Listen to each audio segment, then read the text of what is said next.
It starts with a sound, harmless to some, but to you it lands like an alarm. The doorbell rings, or a knock echoes through your walls, and suddenly everything inside you tightens. Your breath stills, your shoulders rise, your soul whispers, "Not now." It's just a visitor, they'll say, just someone passing through. But to you, it feels like your sanctuary has been pierced. Not because you dislike people, not because you're cold, but because something sacred inside your senses is disrupted. Carl Jung believed that our reactions, especially the ones we don't fully understand, are not surface responses. They are soul signals. And if your instinct is to recoil from unexpected guests, it's not a sign that something is wrong with you. It's a sign that something deep within you is finally coming to the surface. You're not reacting to the knock. You're reacting to the shift in energy, to the breaking of a boundary, to the quiet invasion of the very space where your spirit comes to breathe. You've spent a lifetime smiling, hosting, and making others comfortable. But somewhere along the way, you began to notice the cost, the exhaustion that lingers after someone leaves, the way your energy fractures as soon as the door opens, the pressure to perform when all you want is peace. And now, when someone stands on your threshold, you feel it in your body first, that small, almost imperceptible ache, the one that says, "This is my space. I wasn't ready." This is not social awkwardness. This is spiritual sensitivity. Jung taught that every reaction holds a revelation. If you've ever felt guilt for not wanting company, shame for needing space, or confusion over why something so small feels so heavy, you're not broken. You're awakening. Your soul has grown tired of pretending, tired of masking your truth behind forced hospitality. That door between you and the world? It's not just wood and hinges. It's a symbol, a sacred threshold, and when someone crosses it without resonance, your entire being knows. The discomfort you feel is not rejection by others. It's the protection of self. It is your intuition reclaiming its voice. So the next time someone knocks and your spirit pulls back, don't silence that instinct. Honor it. It is not fear, it is wisdom. It is the soft resistance of a soul remembering that peace is not a luxury. It is a birthright. There are moments when you open the door not just to another person, but to a wave of invisible weight. It is not their fault, and yet something inside you contracts. You feel yourself slipping from stillness into performance. You begin scanning their mood, adjusting your energy, picking up on the unspoken tension they brought in with their coat. Before you've even sat down, you've left yourself. Carl Jung understood this not as a flaw, but as a truth of the soul. He saw introversion not merely as a preference for silence, but as a deeper pattern of energy preservation. For those who are highly sensitive or introspective, the arrival of a visitor is not just a change in routine, it is an energetic tremor. Your nervous system senses the shift before your mind can name it. You are no longer in your sanctuary.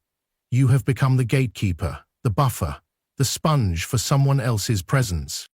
And this isn't about being unfriendly or ungrateful. This is about survival.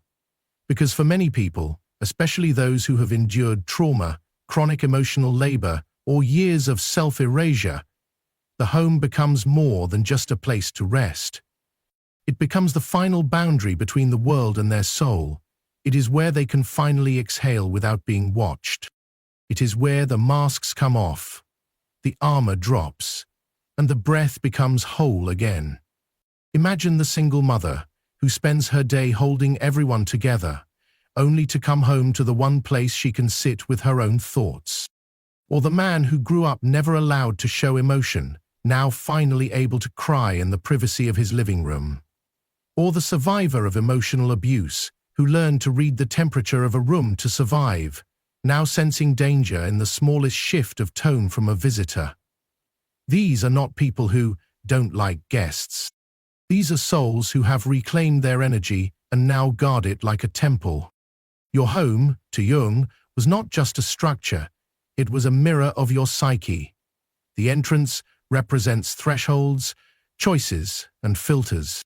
And every time you open that door, you are not just letting someone in, you are deciding whether your energy can carry that weight today. What many don't understand is that the cost of just a visit can linger for hours. You replay conversations, you feel drained. You wonder if you were too quiet, too distant, not warm enough.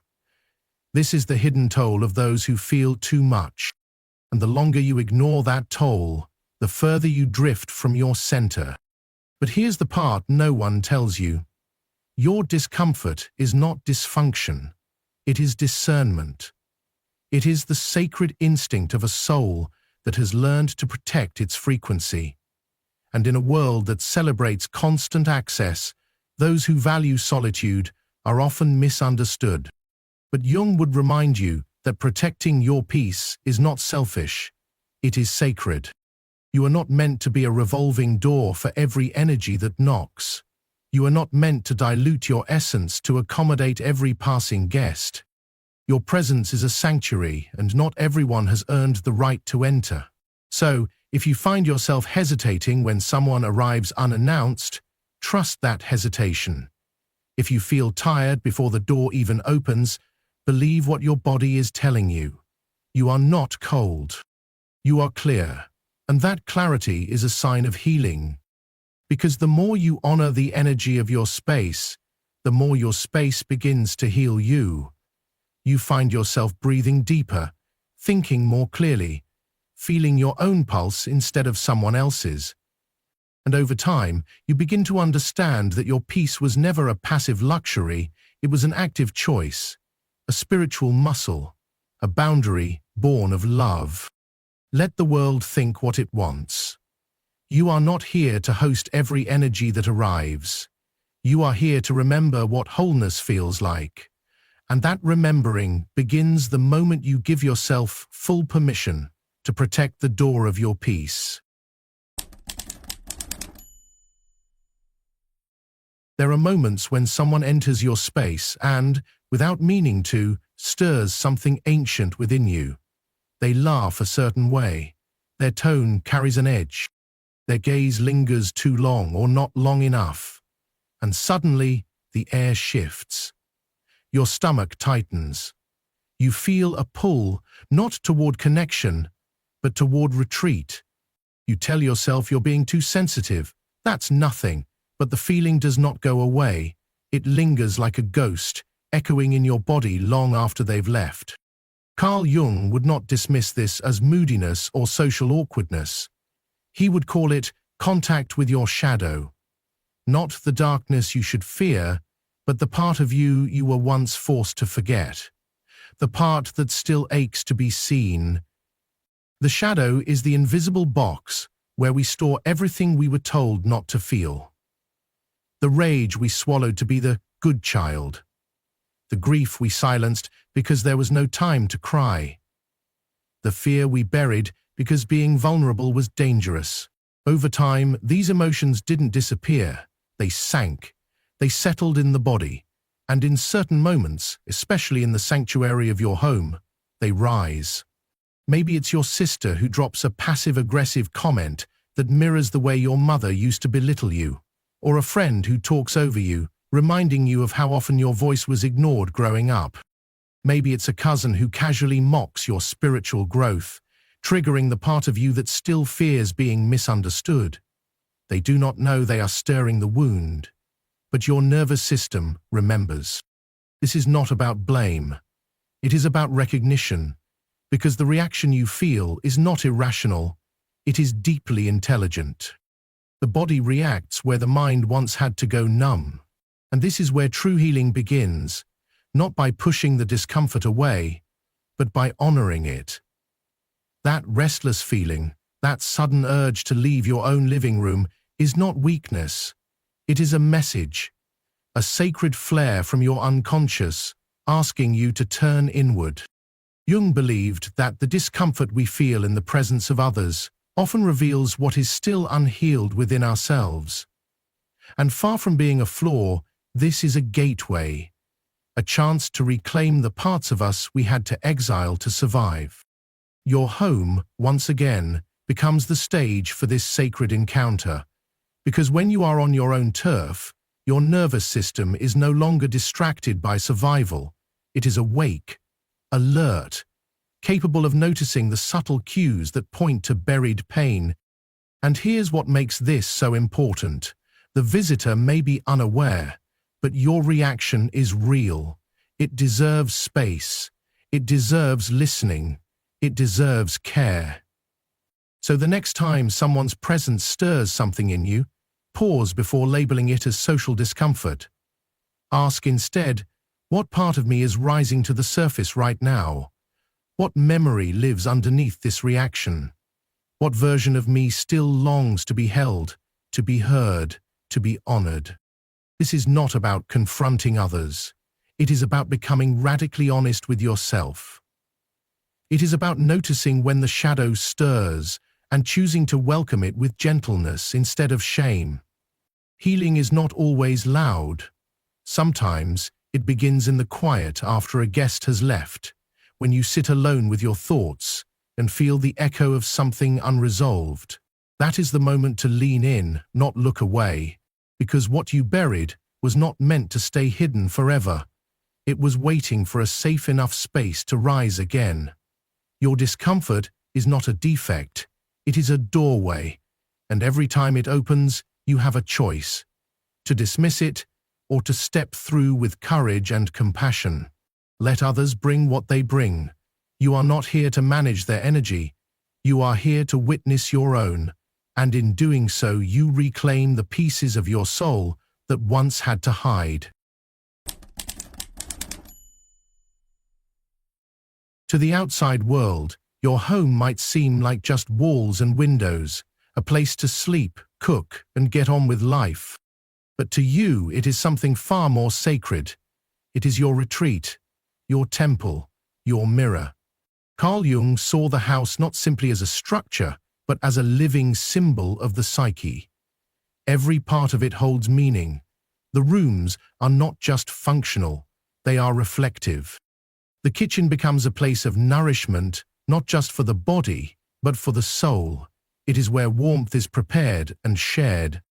The bedroom, with its softness and stillness, becomes the space where vulnerability and intimacy unfold. The bathroom, often overlooked, is the place of cleansing, not only physical, but also emotional release. The attic might hold memories and old beliefs you've outgrown, and the basement, dark and quiet, represents the unconscious, where buried fears and forgotten desires quietly reside. Then there is the front door, so simple, yet so symbolic. It is the boundary between your inner world and the outside noise. It is the final filter, the threshold where you decide what enters and what remains outside. This is why, when someone arrives unannounced or overstays their welcome, your body responds before your mind catches up. You are not reacting out of rudeness. You are responding from a place deeper than words. That knock at the door is not just a sound, it is a vibration against the very boundary that keeps your inner world safe. Many people do not understand this. They walk into homes, casually, unaware of what it means to cross that line. They enter with loud energy, assumptions, and expectations. They sit where you meditate. They comment on your decor as if it were decoration, not reflection. They fill the space with their stories, not realizing that you have spent years making this place feel like your own skin. It is not just furniture. It is your frequency. You've carefully curated the lighting because your nervous system remembers what it was like to grow up under harsh fluorescence and harsher words. You light candles not for aesthetics, but for anchoring. You keep your space quiet, not because you dislike people, but because silence has become the balm that soothes your overstimulated mind. And when someone walks in and ignores all of this, your system tightens. You become the host, the caretaker, the polite mask wearer. But beneath the surface, something in you whispers, "This is not how I want to feel in my own home." That voice matters. Because your home should be the one place on earth where you do not have to perform. It should not be where you go to manage the feelings of others. It should be where you go to return to yourself. Jung believed that most people are afraid to be truly at home with themselves, which is why they fill their spaces with noise, clutter, and endless visitors. But for those walking the path of individuation, for those brave enough to face their inner world, home becomes a sacred space of integration. A place to listen to what the outer world often drowns out.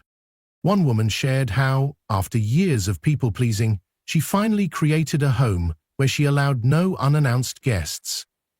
At first, she was judged for it. The family called her difficult. Friends pulled away. But over time, her space began to reflect her healing.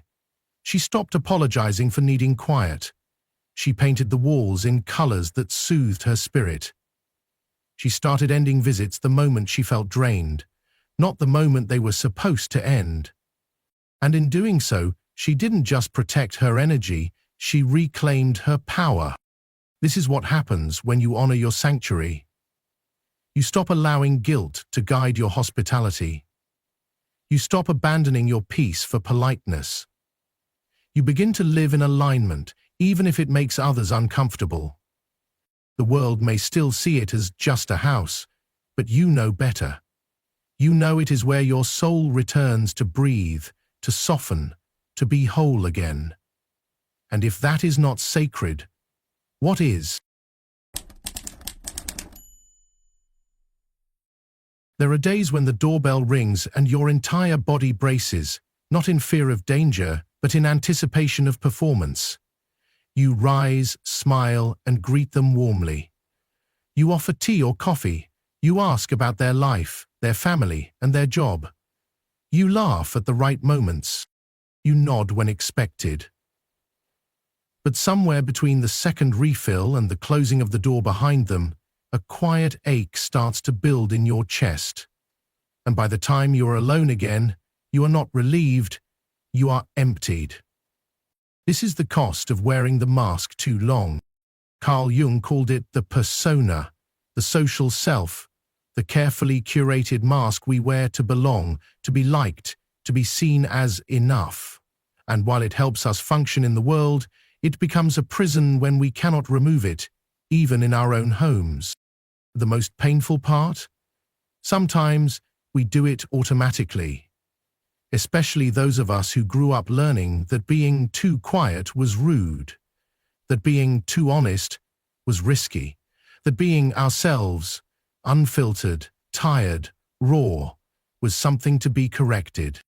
So we trained ourselves to host instead of rest, to accommodate instead of express, to entertain instead of exist. And the place where this cost becomes clearest is at home. You were taught to smile through discomfort, to make others feel welcome, even when you felt displaced within your own skin. You learned how to keep conversation light, even when you were carrying the weight of your own heartbreak.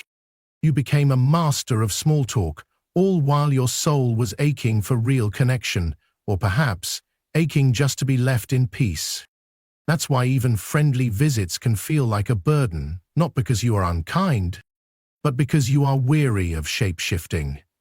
Because every time you override the quiet plea of your body just to be hospitable, something ancient in you sighs in resignation.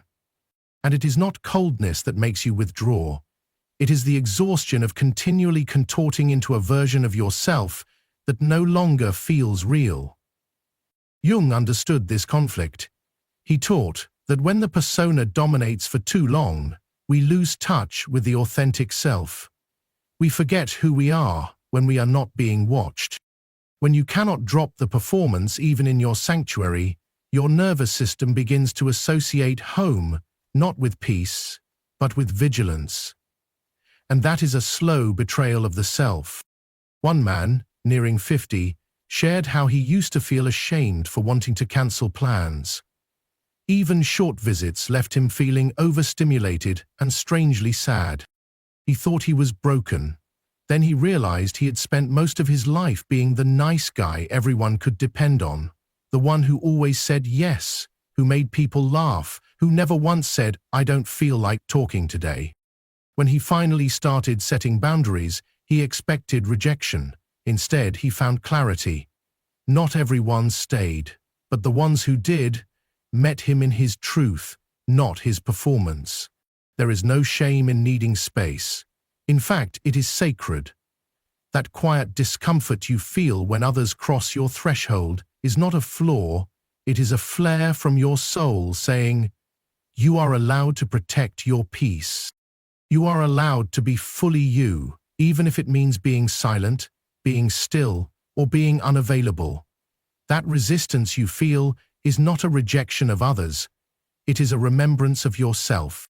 And healing begins when you stop apologizing for that. Because what if your resistance is not something to fix, but something to follow? What if it is the compass, pointing you back to your authenticity? What if it is not about rejecting people, but about no longer rejecting yourself? The persona will always try to keep you safe, but it is your soul that longs to set you free.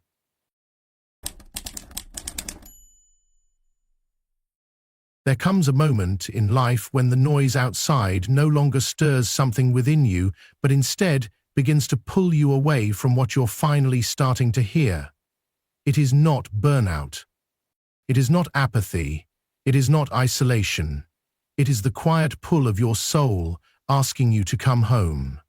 When you start to crave time alone, especially after years of saying yes to everyone but yourself, that is not you shutting down, that is you waking up.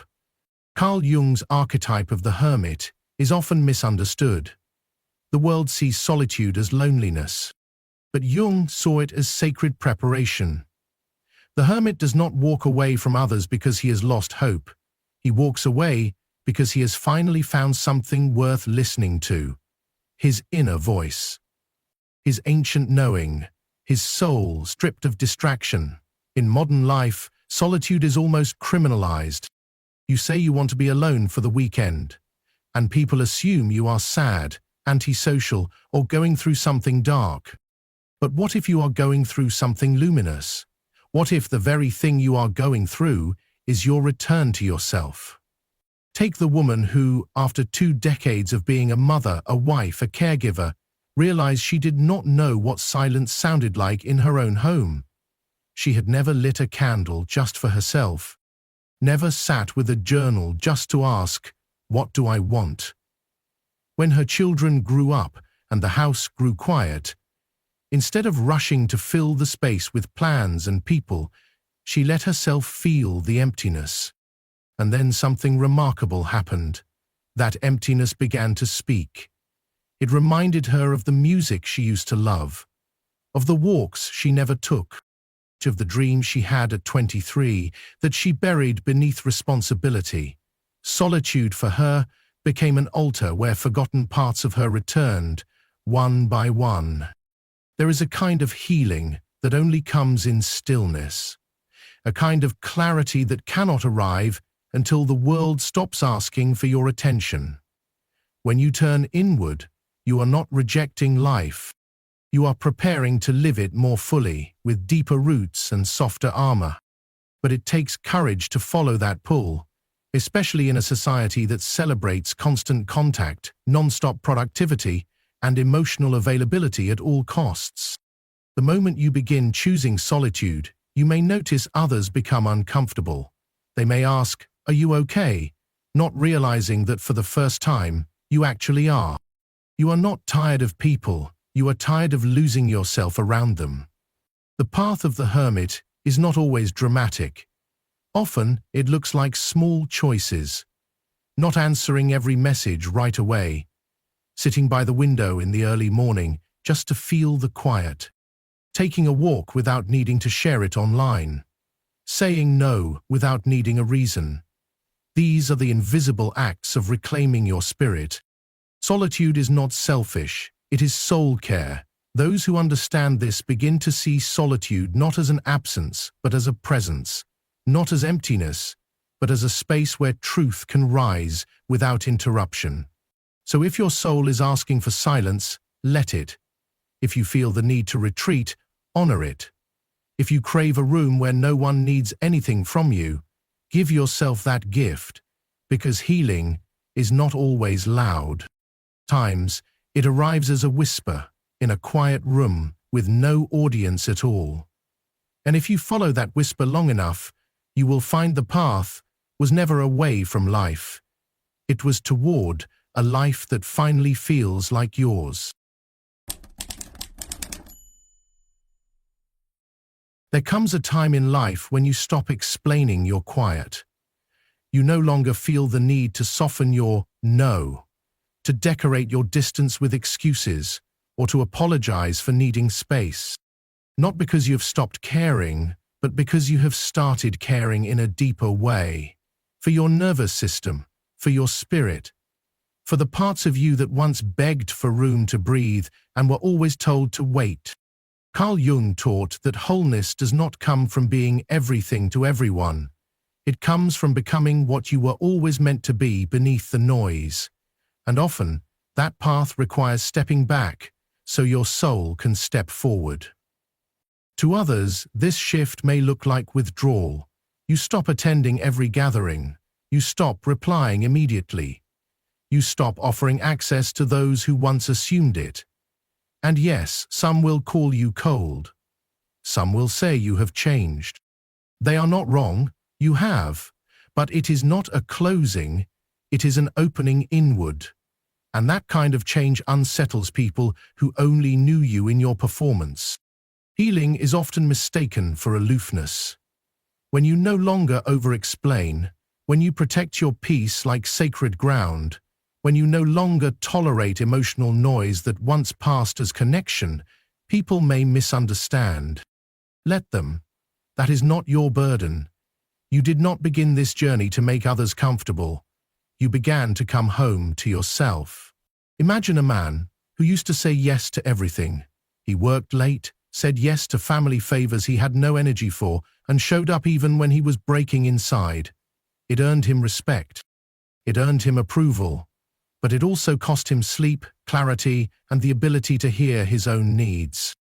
The day he started saying no, people thought he was bitter. But in truth, it was the first time he had ever truly respected himself. That was not bitterness, that was awakening. When you stop betraying yourself for approval, your life begins to realign. You sleep better, you breathe deeper, you cry less often and feel more whole. You begin to sense that solitude is not loneliness. It is intimacy with your own presence. Your home becomes more than a shelter. It becomes a sanctuary, a place where you do not have to pretend, explain, or entertain. A place where your silence is not empty. It is rich with clarity. A place where your soul speaks and you are finally quiet enough to listen. Jung called this the path of individuation. The long return to your original self. It requires boundaries. It requires truth. It requires letting go of the masks that once won you love but cost you your light. So if they call you from a distance, let them know. You are not here to be understood by everyone. You are here to become whole. And sometimes, healing looks like distance. Sometimes love sounds like silence. Sometimes power feels like saying no without guilt. You are not cold. You are coming alive. If this message stirred something inside you, don't stop here. The next video will take you deeper into healing, growth, and self-discovery. It might just be the breakthrough your soul has been waiting for. Tap into it now. Hit subscribe, turn on notifications, and join a community committed to truth, transformation, and real inner change. You're not alone on this path. I'll meet you in the following video, where we continue becoming who we were always meant to be.